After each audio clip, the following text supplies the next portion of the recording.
For the last 2 years, many Game of Thrones fans have complained about how lackluster the Season 2 finale was. We all know they were forced into settling for a reduced episode count of 8, which meant the bloodiest naval battle in Westeros history would now open the third season.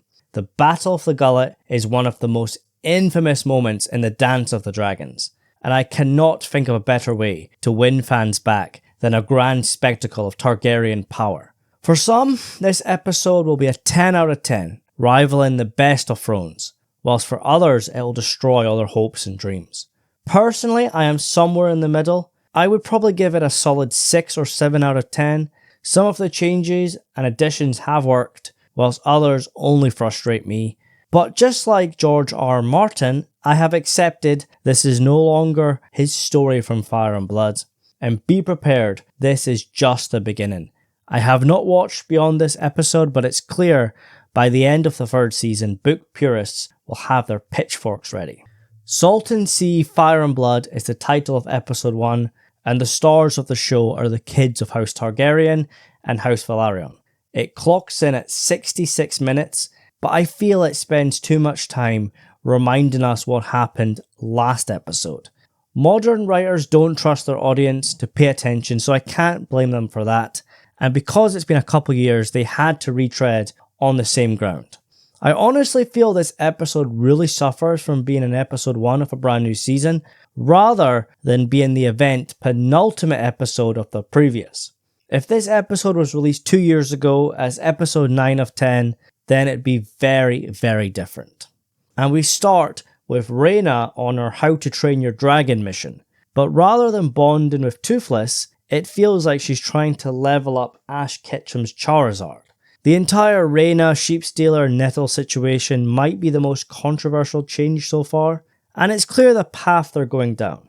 Rhaena bringing a wild dragon into the battle and it attacking everything on sight pretty much resulted in Jace's death, and once Rhaenyra learns of this, then Daemon will have to choose between his wife and daughter. The merger of Nettles and Rhaena will always divide fans, but I must say Sheepstealer has one of the best dragon designs so far. It just looks and feels wild, and the underbite completes it.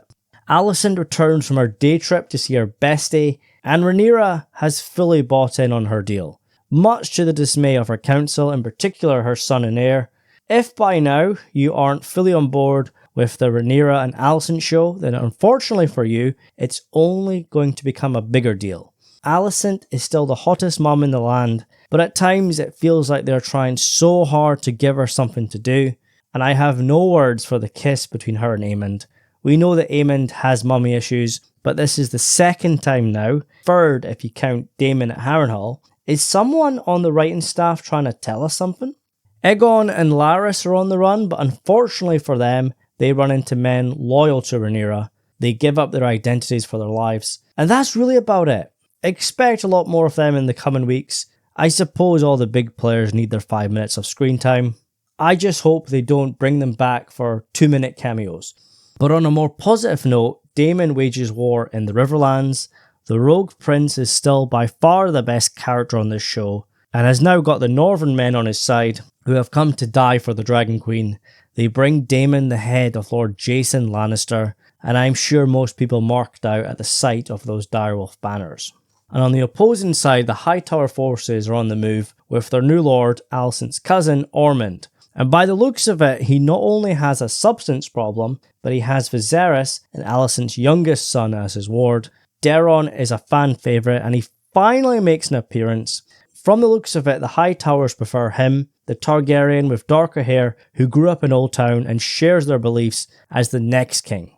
Alicent forges a letter telling them to hold fire for now, but all roads lead to a clash between them and Daemon's forces. Cole and Gwaine show up as well for a 5-minute cameo, if that. They are on completely different pages now. They are waiting for Aemond and Vhagar to join them. And like I said, I'm more than happy for characters just to sit an episode or two out. Let these characters and storylines cool off for now, come back when something's actually going to happen, rather than just a tick a box to say they were there. But like I say, these characters kind of have to show up to remind fans what happened 2 years ago. The dragon seeds are chilling out in the God's Eye in the Riverlands, awaiting their chance to show off their new dragons. It's clear where this road leads, and who is the main instigator, but for now the Dragon Seeds will have to bide their time. Unlike the books, they do not participate in the Gullet, and I know that has pissed off many people. They change the lineups as they want to focus more on Jace, Bela and Rhaena, but I kind of think it is a missed opportunity, not to showcase hints of hesitation and betrayal before Jace dies, as he was completely against giving them dragons in the first place. But for now, we got an Alice Rivers cameo, teasing her true nature as a witch, and a little Easter egg of a green man at the God's Eye. But don't expect too much more. The TV shows have never fully embraced the more magical side of A Song of Ice and Fire. But now onto the main event. Almost everything else in the lead up feels like a rehash or was padding out some time. The Gullet is what everyone is here for. The Triarchy sails towards the Gullet and will soon clash with the Sea Snake's fleet. Corlys has spent far too much time at the docks trying to bond with his son or giving Rhaenyra advice. We've heard all these stories of the legendary Sea Snake, and we finally get a chance to see why he earned that name and all the gold that comes with it. But for those that are expecting a naval battle rivaling the scale of Pirates of the Caribbean at World's End, you're going to be very disappointed. It's clear they had a budget restraint, and some performances are much stronger than others. I am not a fan of the Lahore character, but her death was very satisfying. Alan of Hull may be the most underrated character on the show, but what we're really here to talk about is when the dragons join the fight. Remember, there's no Viserys or Aegon here, Daemon and Rhaenyra's sons are not present, nor are the Dragon Seeds. Jace and Bela command the skies, after Jace locks up his mother to prevent her from being harmed. You could question it, you could even laugh at it, as to why the Queen gets locked up and her Queensguard do absolutely nothing. That guy is totally dead next week. Rhaenyra has a tantrum, and I would not want to be on her Queensguard or anyone else that gets in her way after she hears of Jace's death. And obviously, Jace's death is the big WTF moment this week, and as per, it's a controversial one. There's a lot going on, and one of the main gripes is the fact these characters outside of the big three, outside of Rhaenyra, Alicent and Daemon, are not given the time to develop. In Season 1, Viserys got the time, but apart from that, everyone else just feels like a bit part player. And for fans, we want to get to know them. Honestly, what can you tell me about Rhaena, other than she failed to claim a dragon, which makes her feel like a failure? We could list a bunch of characters, and how paper thin they feel. The actors are trying their best, some of the performances are brilliant, but they're just not getting the material behind them.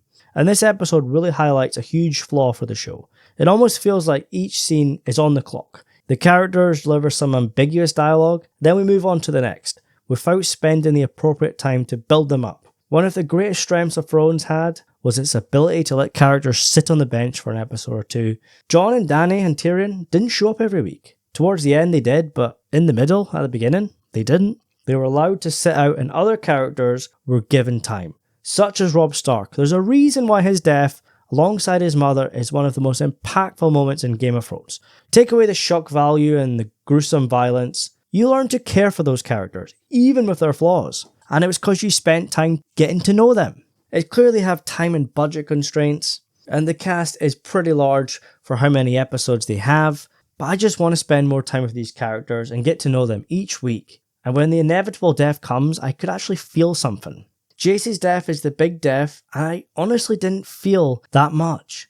And the fact the whole affair feels like Jace trying to prove himself, rather than an act of bravery to save the forgotten Targaryen boys. Perhaps if he was given more screen time to build up his character and his relationship with Bela was fully explored, then maybe it would be the more devastating gut punch it was supposed to be. But overall, a very mixed episode for me, 6 or 7 out of 10. The Battle of the Gullet was by far the best part of the episode, no questions. It wasn't perfect, and the removal of the young Targaryens kinda hurt it for me. Instead of an act of bravery, it kinda feels like another accident or dumb decision that's happened. Instead of an older brother trying to save his siblings, it just feels like a little kid locking up his mother and taking her car keys. But on to next week when Rhaenyra takes King's Landing. I'm sure everyone will love every part of next week, there'll be no controversy, and we'll all get along. Anyways guys, thanks for watching, take care, and I'll see you soon.